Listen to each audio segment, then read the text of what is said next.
Right, here we go. 1C, one portion of this is significant figures, so we're going to focus that on this one. So your rules, any non-zero number is significant, non-zero, 1, 2, 3, 4, 5, 6, 7, 8, 9, anything that's not zero. Leading zeros, leading means to the left of the non-zeros are never significant. Leading on the left are never significant. Contained zeros are always significant. Those are the ones trapped between two non-zeros. Trailing zeros are sometimes significant. Trailing has an R. Those are your right to the ones, the zeros to the right of the non-zeros.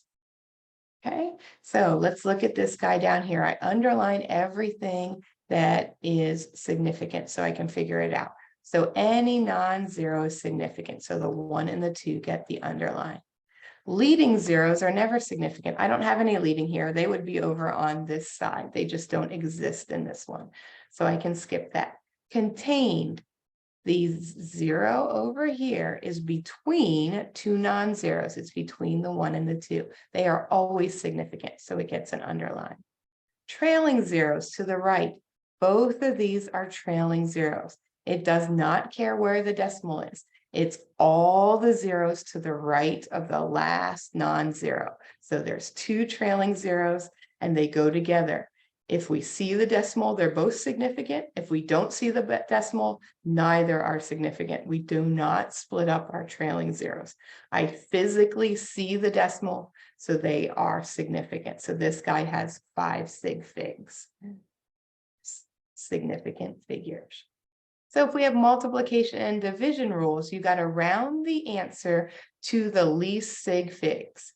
So we already figured out 1020.5 is 5 sig figs and 25 is 2 sig figs. So we're going to round our answer to 2 sig figs. So when we plug that into the calculator, we find out that the answer is 25,500. We have to round it to 2 sig figs.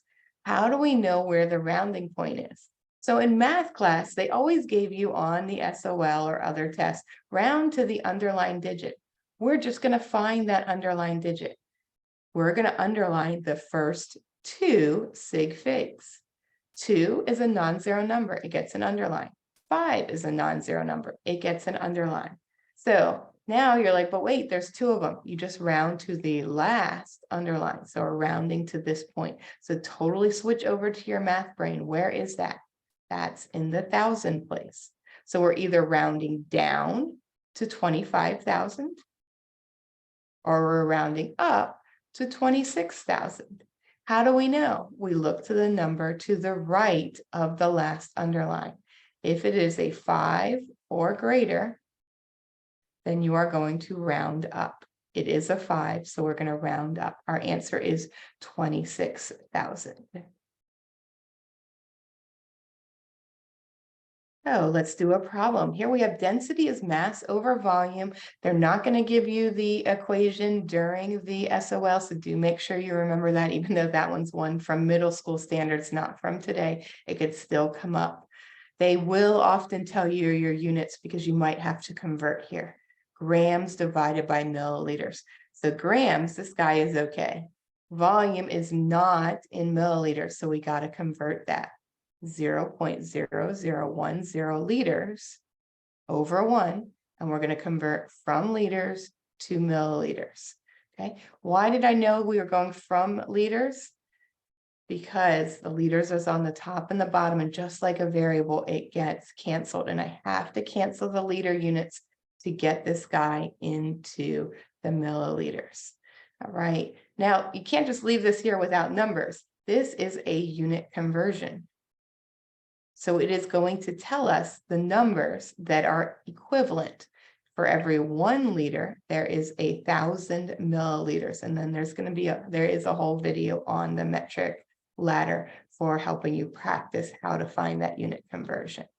Okay. So my whole answer is 0.0010 times 1,000 over 1 times 1. Anytime you have 2 things in the denominator, put parentheses around it. And I am going to get that is 1 milliliter is the number of milliliters. Okay. The trick for this one, if you're going from liters to milliliters, milli means 1,000, 1,000 has 3 zeros. So we are going to move the decimal place 3 to the right because we're going to make the number bigger because milliliters is smaller, so we can get more of them for each thing. All right, so now we have the mass of 1.25. And we got to take that and divide it by the volume because density is mass divided by the volume. 1.25 grams over 1 milliliter. Now my answer is going to be in grams per milliliter when I get done. 1.25 grams per milliliter. All right, substitute, solve, sig figs. Is this addition and subtraction or multiplication and division? It is division. So we got to round to the least sig figs of the problem. So the mass has 1, 2, 3 sig figs because it has 3 non-zeros. The volume, this whole part is leading. Leading are on the left, not just the left of the decimal, to left of all the non-zeros. They are never significant, so they get X's. 1 is significant. How about this 0? This is a trailing 0 because it is on the right. What's the rule? If you see the decimal anywhere, it's significant. It does not matter that the decimal's way over here. I still can physically see it. So that's 2 sig figs. So I'm going to round my answer to 2 sig figs. So is the 1 significant? Yep, that's my first sig fig. Is the 2 significant? Yes, that's my second sig fig. I look here, it's a 5. So I either am rounding down to 1.2 or 1.3. The 5 says we round up. So my answer is 1.3 grams per milliliter.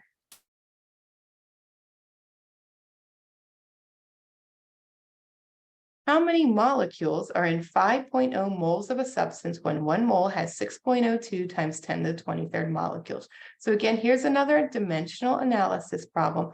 Whenever you see a comparison or equivalent, that is your unit conversion. That is not what you're going to start with in the problem. Sometimes they give you the unit conversion in the first sentence, but anytime you see blank has blank, blank is blank, that's your unit conversion. That's going to be second.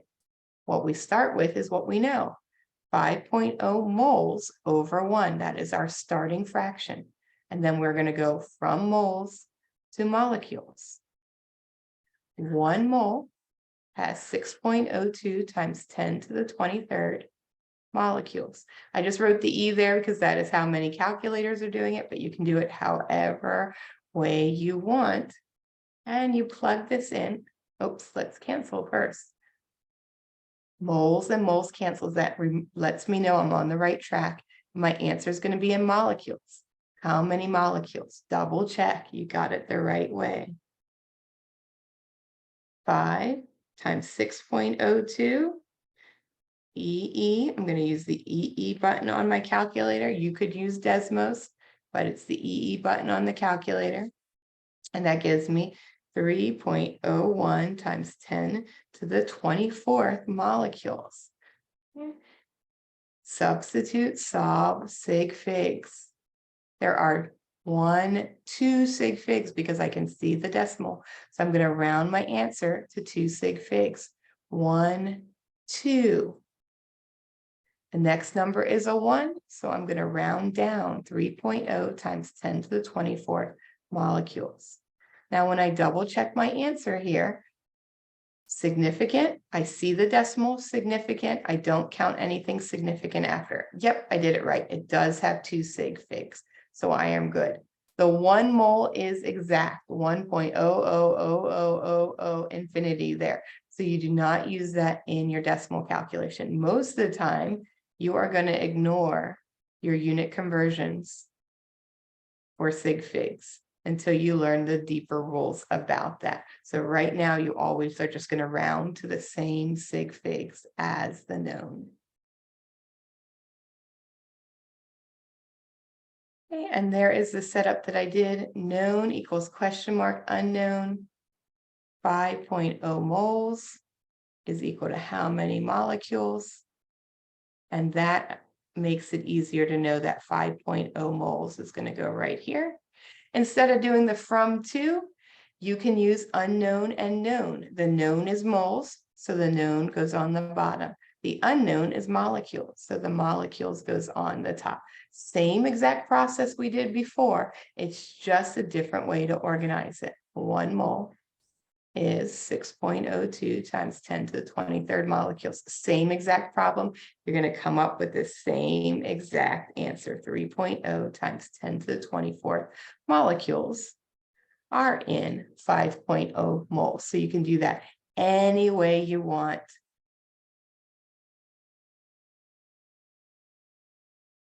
Right, addition and subtraction rules. When you have addition and subtraction, find the calculator answer, so that doesn't vary. But instead of rounding to the least sig figs, we're going to round to the least decimal places.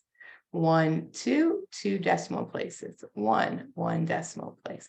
1, 2, 3, 4, 4 decimal places. 1, 2, 3, 3 decimal places. So you're not counting sig figs here, you're counting decimal places. The least decimal places is 1. So I'm going to round my calculator answer to 1 decimal place. So my underline just goes at the 1 decimal place. Round down to 6.5, round up to 6.6. It's a 7, so I'm going to round my answer up to 6.6.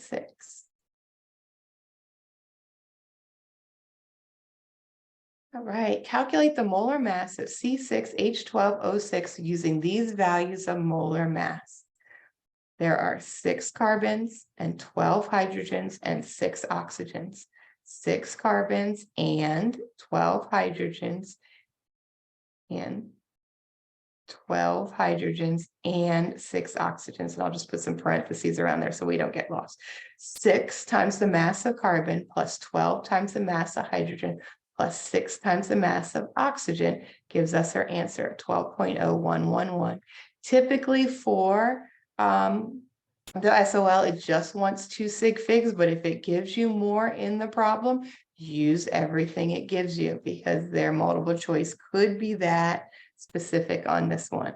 6 times 12.0111 plus 12 times 1.00794 plus 6 times 15.999 gives me 180.15588. Okay, now, oftentimes here, it will say round to the proper sig figs, but you should know to round to the proper sig figs, right? What am I doing? Even though I'm multiplying here, this 6 is exact. So we're not going to use our multiplication rules because that 6 is exact. My main thing I'm doing is I'm adding up 3 groups of numbers. So I'm going to round to the least decimal places. 1, 2, 3, 4, 1, 2, 3, 4, 5, 1, 2, 3.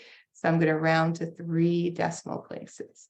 1, 2, 3, 180.155, or I'm going to round up 180.156. It's an 8. So my answer is going to be 180.156 AMU, or grams per mole. Okay. Sometimes you're not even going to get a sig fig thing, but you will have a graph that they want you to analyze. A researcher studies the rate of chemical reactions at different temperatures. Okay. They changed the temperature to see what happened to the rate. So our different temperatures is our IV. The rate is basically the speed. That is the DV. Dry mix. Independent goes on the X. Dependent goes on the Y. They didn't change the rate of chemical reactions. The different temperatures gave them the rate of chemical reactions. Sometimes you got to read pretty carefully. And this graph was done correctly, so you can also use that as a guess. Oh, temperatures on the x-axis. That should be the IV if they did it correctly. So what is happening during this reaction? As our temperature is increasing, as we're going to the right on the x-axis, what's happening to the y-axis? It's going up as well. When one goes up and the other one goes up, that is directly proportional.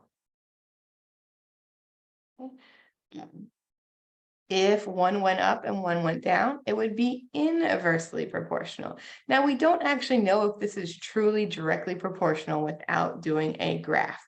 but at least we know the temperature goes up and the rate goes up.